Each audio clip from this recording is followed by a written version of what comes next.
E aí, tudo bem? Bom, tem gente que faz isso, né? Estalando os dedos, estala pescoço, estala coluna. Será que isso faz bem? Será que isso faz mal? Bom, lá no final da aula eu dou a dica sobre se isso faz bem ou se isso faz mal, o que é estalar uma articulação. Mas hoje nós vamos dar ênfase a isso daí, ó, sistema articular. Que sistema que é esse? Qual é a função desse sistema? O que consiste um sistema articular? E eu já vou pular para a próxima imagem. Olha a imagem.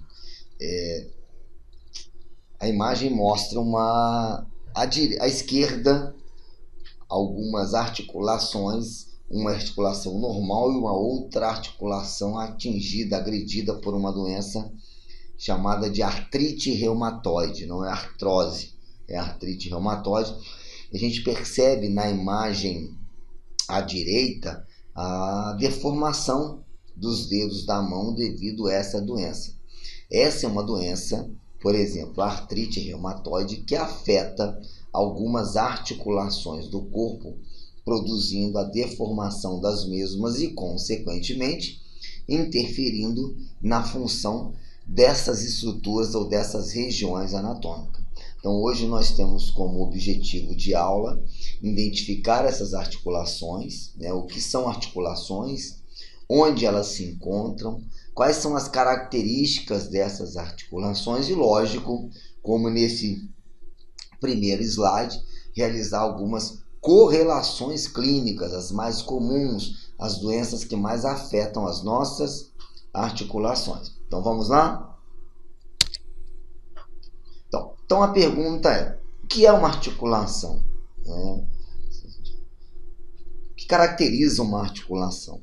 Então, a resposta vem no slide à direita, ou seja, é a junção de duas peças ósseas. Então, quando dois ossos se encontram, e esse encontro ele acontece de forma direta e indireta, então eu posso ter uma forma direta, com a função de manter o contato entre esses ossos se mantêm em contato, e quando existe esse contato, pode existir movimento entre esses ossos ou entre essas estruturas, nós estamos diante de uma articulação.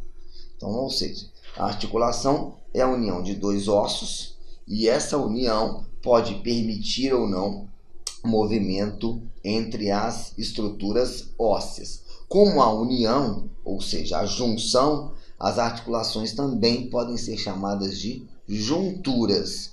Junturas entre duas extremidades ósseas de forma direta ou de forma indireta. E aí nós vamos observar que essas junções, elas têm funções diferentes. Por que tem funções diferentes? Porque nós temos diferentes tipos de articulações. Então, recapitulando, junção óssea, lembramos de articulações. Então, estruturalmente e funcionalmente, lembrando que quando eu falo estrutural, é a estrutura óssea, ou seja, qual estrutura óssea que está unindo a outra, em qual parte do corpo está acontecendo esta união. E a partir dessa união, como que essa articulação funciona? Ou seja, qual é a funcionalidade dessa articulação quando um osso se encontra com outro? Então, classificando estruturalmente e funcionalmente, nós temos três tipos de articulações. O primeiro tipo são as articulações fibrosas ou também sinartroses, eu explico isso, todas elas. Articulações cartilaginosas ou anfiartrose e as articulações sinoviais ou diartrose. Então, esses são os três tipos de articulações que nós temos no corpo humano. Vou falar de cada uma delas separadamente. Vamos lá. Então, vamos para o primeiro tipo, que são as articulações fibrosas ou sinartrose. Qual é a primeira característica de uma articulação fibrosa ou sinartrose? Ela não apresenta espaço articular, ou seja, quando um osso se une a outro não tem espaço. Não existe espaço articular entre essa união óssea. E por não haver espaço entre essa união óssea, são articulações rígidas e que não apresentam movimentos.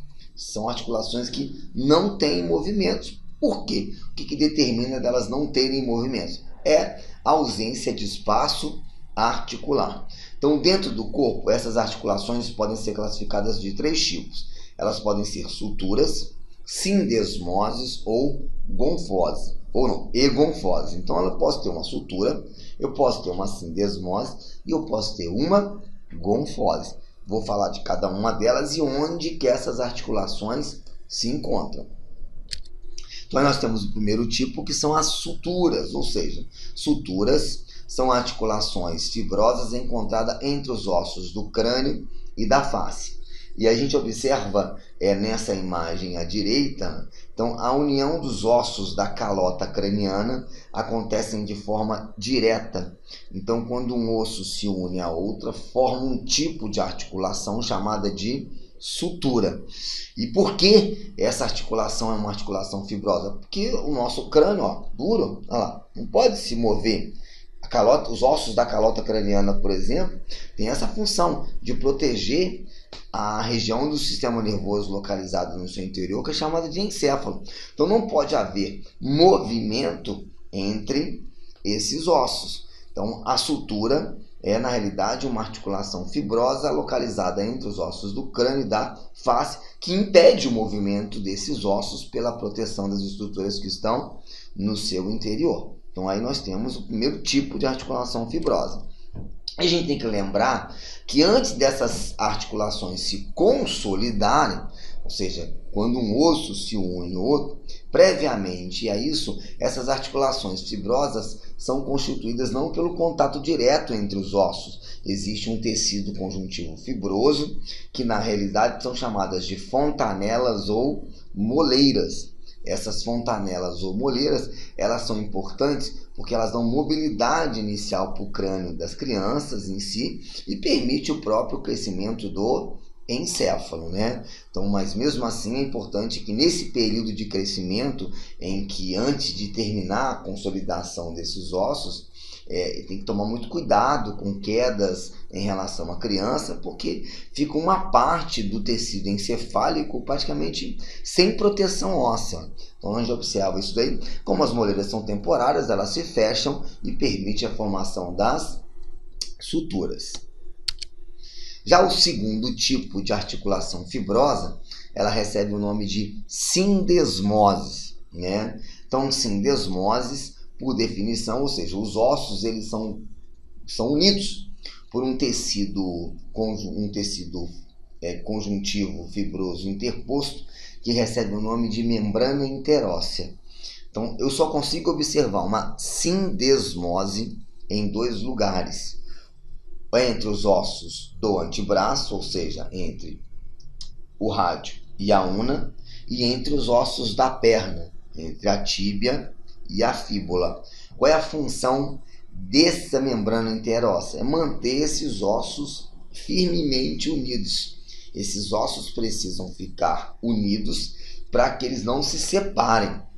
Não existe uma separação do rádio em relação à una e da tíbia em relação à fíbula. Então esse tecido é um tecido resistente que impede esse deslocamento lateral desses 2 ossos. Então, quando nós encontramos essa membrana rígida, resistente, nós classificamos essa articulação como uma sindesmose. E o terceiro tipo de articulação fibrosa que nós estamos aí são as chamadas de gonfoses, onde nós encontramos uma gonfose entre a raiz do dente e os ossos mandibular e maxilar.